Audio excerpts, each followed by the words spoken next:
everybody, my name is Jaedin. Today we're going to talk about the importance of saving money. First, if you're a kid like me, you might only have a little bit of money doing chores, having birthday gifts, and Christmas.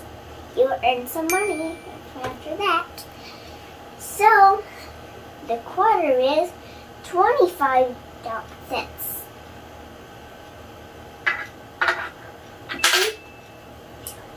And the dime is 10 cents. And the nickel is 5 cents. And the penny is 1 cent. Oops. Right? So $1 a day is $30 a month. Or $365 a year. Whatever money you have, you should save some, share some, and spend some.